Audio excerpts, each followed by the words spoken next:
Welcome aboard for another video. Thanks, Conductor Keith. Hello. Now, the purpose of this video is going to be a bit different.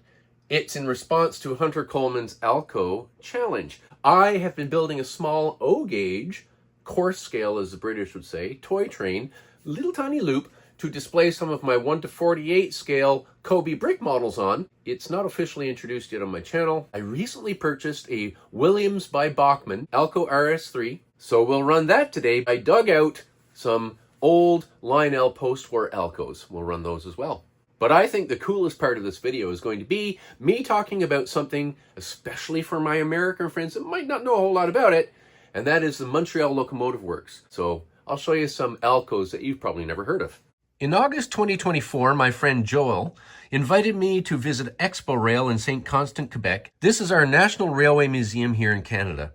Here we see plenty of what look like and sound like Alco locomotives, but are actually Montreal Locomotive Works engines, or MLW for short. Alco purchased the Locomotive and Machine Company of Montreal in 1904, renaming it the Montreal Locomotive Works several years later. Alco closed in 1969, but MLW carried on building locomotives until 1985. All across Canada, there are many preserved MLW engines and a few Alcos from the United States as well. For instance, here's an American Alco steam locomotive at Heritage Park in Calgary, Alberta.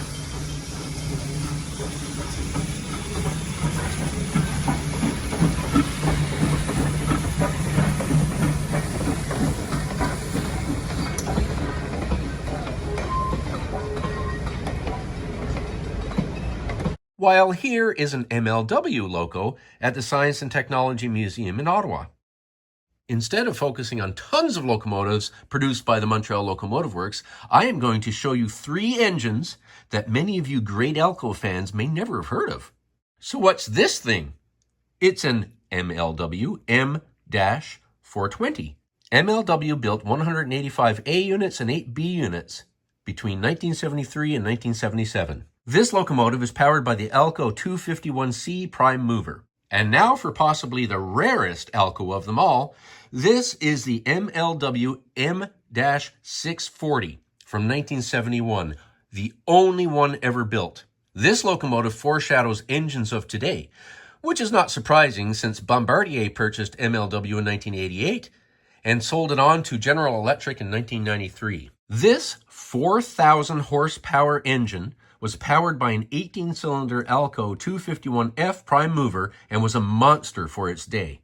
But that is not the end of Alco. Between 1980 and 1984, Bombardier built 31 LRC units to pull Via Rail Canada's matching LRC coaches in the Quebec City-Windsor corridor. These locomotives were powered by an Alco 16-cylinder 251F prime mover. Now onto toy train Alcos.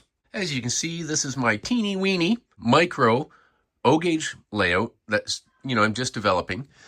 This is cracks not going to be there. I mean, this is just a base. It's all going to be scenic. I'm experimenting with different size gravel to see what might look good with these non-scale trains. The purpose of building this is to have somewhere to display some of my 1:48 scale Cobi bricks models. This reproduction sign looks really good right there. Here's the top off an old Marx box. I think I'll put that up there too. There. That looks fairly good. All right, so first up is this Lionel Powered A and Dummy B, Missouri Pacific set, made in 1957, with a post-war train, 2 Arex boxcars, and it's a mixed train because I've included a passenger car.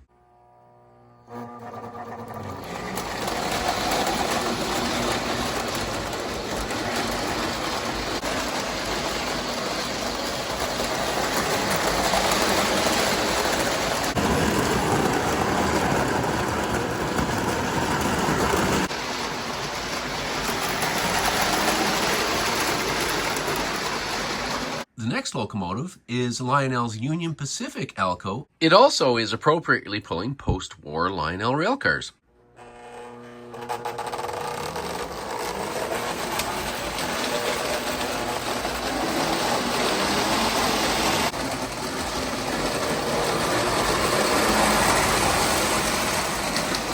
This video is approved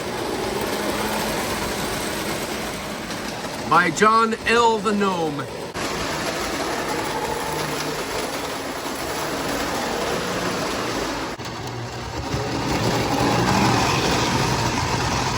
Next up, we have the Felix Transfer Railway. This is a private road that I made when my son was about 2 years old. These are post-war Lionel Missouri Pacific locomotives, A and B set, like the first one you just saw, except that with these, all of this was worn off and there's a lot of sort of scratches and gouges, which I fixed. So it's this set, again, painted over and with our own logos put on. The passenger cars are Lionel from about, I think, 1994. Now, if I put it in neutral, you'll see I've installed Lego figures in there, a man and a woman, conductor and locomotive engineer.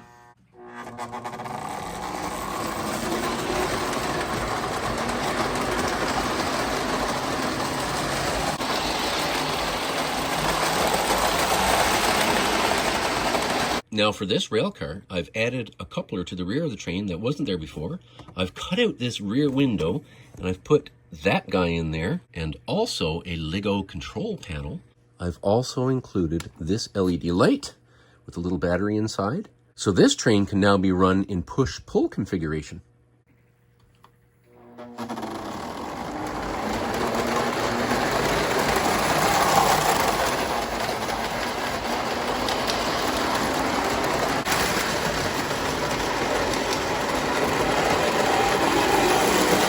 The final Alco in my video today is this Williams by Bachmann RS3. This was sitting in a box for, well over 10 years, never taken out, and I bought it in that condition for a really good price just recently.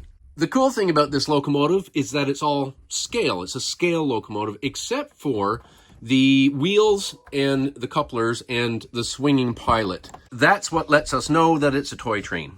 It's got a true blast sound system, so once you put the throttle up to about 3 volts, the sound starts, which is kind of cool.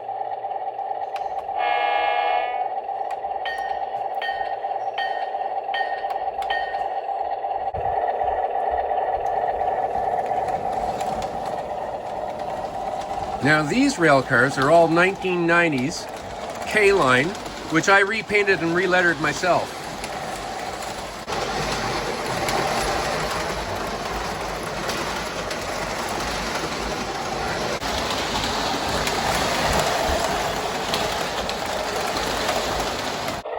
Well, I hope you enjoyed my Alco video. Thanks, Hunter, for the idea.